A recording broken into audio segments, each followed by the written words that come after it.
Hello, good morning students. कैसे हैं आप लोग? आई होप सभी अच्छे से होंगे। आज हम पढ़ेंगे क्लास फिफ्थ का 7 चैप्टर, जिसका नेम है पश्चाताप। ये कहानी है, स्टोरी है। चलिए कंटिन्यू करते हैं। इसका इंट्रो देख लीजिए एक बार।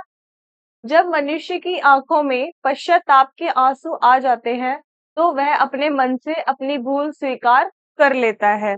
जब मनुष्य की आंखों में पश्चाताप यानी कि अपनी गलती के लिए उसे पछतावा होता है, तो वो क्या करता है? अपनी भूल को स्वीकार कर लेता है। और ऐसी एक घटना ने रविंद्र के जीवन को ही बदल कर रख दिया। ऐसी ही एक घटना इस स्टोरी में रविंद्र नाम का एक बच्चा है, शरारती बच्चा है, उसका जीवन भी बदल कर रख दिया है। तो आओ जाने कैसे। देखिए, ये रविंद्र है, ये उसकी मम्मी है। क्या बोलती है उससे? तुम बहुत शरारती हो। स्टार्ट करते हैं। रविंद्र कक्षा 5 का छात्र है। पढ़ाई में वह एक सामान्य विद्यार्थी था। पढ़ाई में वह एक नॉर्मल, जो कॉमन स्टूडेंट्स की तरह एक सामान्य विद्यार्थी था, एवरेज था।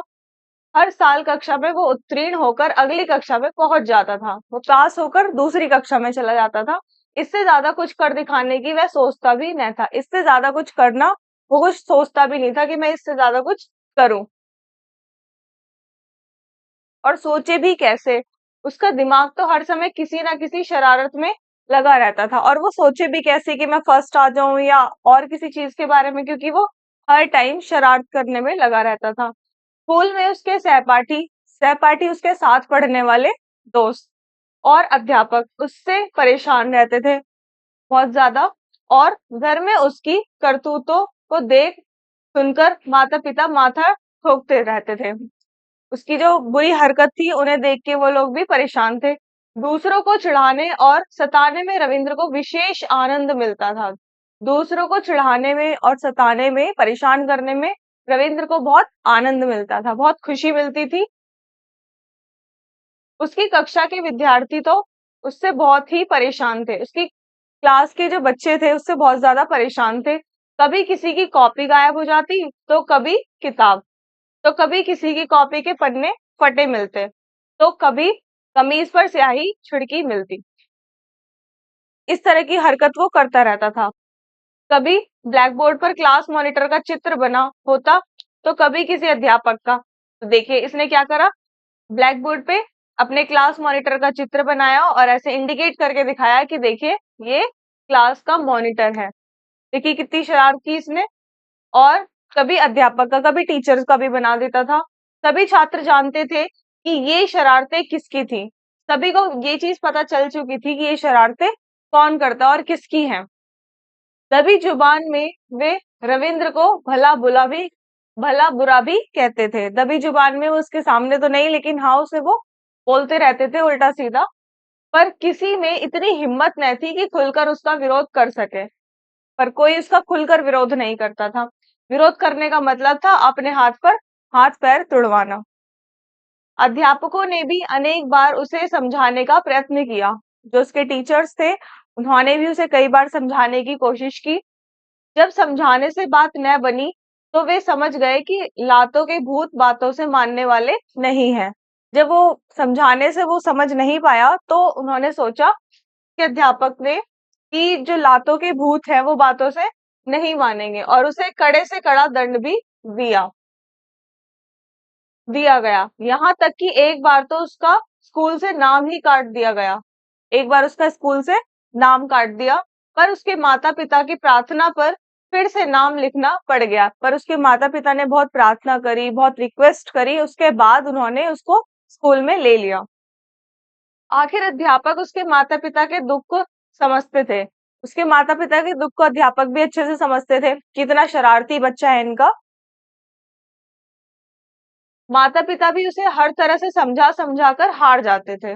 पर उस पर कोई प्रभाव न पड़ता था, पर उस पर कोई भी असर नहीं पड़ता था उनकी बातों का। कहते हैं ना, कुत्ते की दुम को कितना भी सीधा करो, वह हमेशा टेढ़ी ही रहती है। तो कुत्ते की दुम वाली कहानी, वही बात करी उसने कि उसे कितना भी समझाया जाए, वो समझता ही नहीं था।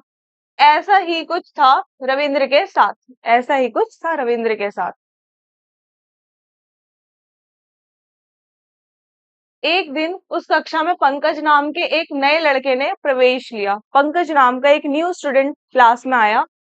उसके पिता का तबादला इस शहर में हो गया था। उसके पिता का तबादला यानी कि ट्रांसफर कहाँ हो गया था? उसकी जॉब का, उसके पापा की जॉब का ट्रांसफर हो गया था उसी शहर में।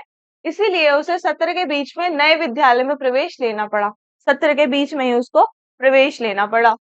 पंकज एक दिव्यांग लड़का था, यानी कि अपाहिज था। देखिए, उसके पैर नहीं थे तो उसको मतलब दिव्यांग बोला गया। दिव्यांग मतलब अपाहिज। उसकी घुटने एक टांग घुटने तक की थी, सिर्फ घुटने तक की है उसकी एक टांग। इसलिए उसे बैसाखियों का सहारा लेना पड़ता था। उसे बैसाखी से चलना पड़ता था क्योंकि उसकी एक टांग घुटने तक थी, तो उसे किसका सहारा लेना पड़ता था? बैसाखी का। पढ़ाई में पंकज बहुत होशियार था, पढ़ाई में बहुत ज्यादा इंटेलिजेंट बच्चा था वो। उसके पिछले अंकों के आधार पर उसका इस कक्षा में आसानी से प्रवेश हो गया था। पिछले नंबरों की क्लास के मार्क्स के हिसाब से उसका इस बार एडमिशन भी हो गया। पंकज की कटी टांग देखकर कक्षा के छात्र मन ही मन दुखी होते थे कि उसके पैरों को देखकर तो वो बहुत ज्यादा दुखी होते थे कि इतना इंटेलिजेंट स्टूडेंट है और इसके पैर नहीं है। पर रविंद्र तो किसी और ही मिट्टी का बना था। वह मन ही मन उसे परेशान करने की योजना बनाने लगा। पर रविंद्र तो किसी और ही मिट्टी का था, वो तो हमेशा शरारती दिमाग है उसका, तो वो इस बार भी कुछ शरारत करने की सोच रहा था। वह प्राय पंकज को सुना सुना कर कहता था। क्या कहता था वो पंकज को? जब भी वो पंकज को देखता था, उसे सुना सुना कर बोलता था, चिढ़ाने के लिए कि लंगड़ू दीन बजावे बीन, घड़ी में बज गए 3:30। इस तरह से वो उसको टॉर्चर करता था और उसकी इंसल्ट करता रहता था। कभी वह बोर्ड पर लिख देता, विद्यालय का सर्वोत्तम धावक पंकज कुमार। सबसे तेज जो धावक है वो कौन है? पंकज कुमार। वो इस तरह की बातें लिख देता था। और कभी पंकज ये सब देखता और सुनता तो दुखी हो उठता था। ये सब देख के उसे बहुत परेशानी होती थी। उसे वे दिन याद आते थे जब उसकी टांग ठीक थी और वह वास्तव में ही विद्यालय का सर्वोत्तम धावक था, सबसे तेज भागने वाला बच्चा और श्रेष्ठ खिलाड़ी भी था, बहुत अच्छा खिलाड़ी भी था। उसके वो दिन याद आने लगे उसे। अनेक बार उसकी आंखें छलछला उठती, परंतु रविंद्र पर इन सब का कुछ असर न हुआ। परंतु रविंद्र पर इन बातों का कोई असर नहीं पड़ता था, वो तो अपनी शरारत में लगा ही रहता था। एक दिन पूरी छुट्टी होने पर पंकज अपने घर जा रहा था। तभी रविंद्र भी उसके पीछे पीछे हो लिया। पैर से फुटबॉल उछाल उछाल कर पंकज को परेशान करता हुआ वह घर की ओर जा रहा था। पैर से फुटबॉल को उछालते हुए वह घर की ओर जा रहा था। पंकज के रास्ते में वह बार बार फुटबॉल इस तरह से उछाल रहा था कि उसे चलने में अड़चने आ रही थी। बार बार वो उसके रास्ते में ही बॉल उछालता था और उसे बेचारे को, पंकज को क्या होता था, चलने में बहुत दिक्कत होती थी क्योंकि उसके बार बार सामने ही वो बॉल फेंकता था। कई बार तो वह गिरते गिरते भी बचा।